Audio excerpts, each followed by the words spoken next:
बिंदु ए से बी की ओर 10⁻9 इलेक्ट्रॉन 10⁻³ सेकेंड में प्रवाहित होते हैं। ये मान लो बिंदु ए है और ये बिंदु बी है। तो इलेक्ट्रॉन क्या इस दिशा में जाते हैं, ए से बी की ओर, है ना। n इलेक्ट्रॉन जाते हैं। तो n का मान कितना दिया हमको, 10⁻9 इलेक्ट्रॉन प्रवाहित होते हैं ए से बी की ओर। ठीक, ये इलेक्ट्रॉन जा रहे हैं कितने, 10⁻³ सेकेंड में। तो स्मॉल t का मान दे रहा हमको 10⁻³ सेकेंड। बोला कितनी वैद्युत धारा किस दिशा में प्रवाहित हो रही है। तो वैद्युत धारा स्मॉल i का मान हमको ज्ञात करना है और दिशा ज्ञात करना है।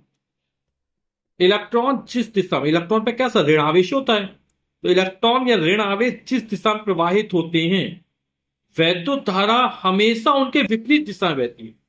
इलेक्ट्रॉन इस दिशा में जा रहा है तो ए से बी की ओर, तो जो वैद्युत धारा बहेगी वो बी से ए की ओर बहेगी स्मॉल आई के बाद।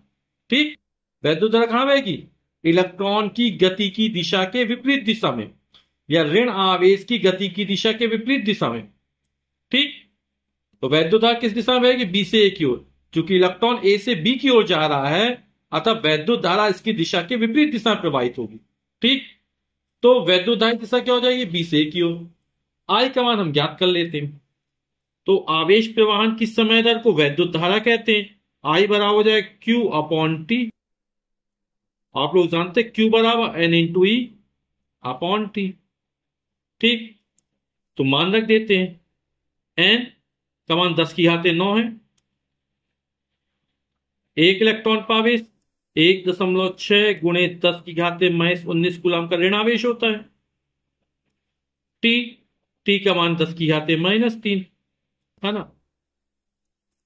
10⁻³ को ऊपर ले जाएंगे इसमें तो प्लस हो जाएगा, और 10⁻9 और 10⁻³ तो 10⁻12 हो जाएगा। हो जाएगा 1.6 × 10⁻12 और × 10⁻⁻19।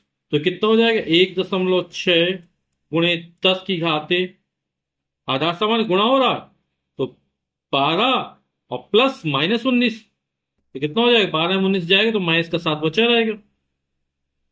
ठीक, इतने एम्पियर की धारा निकल आएगी, यही हमारा आंसर हो जाएगा।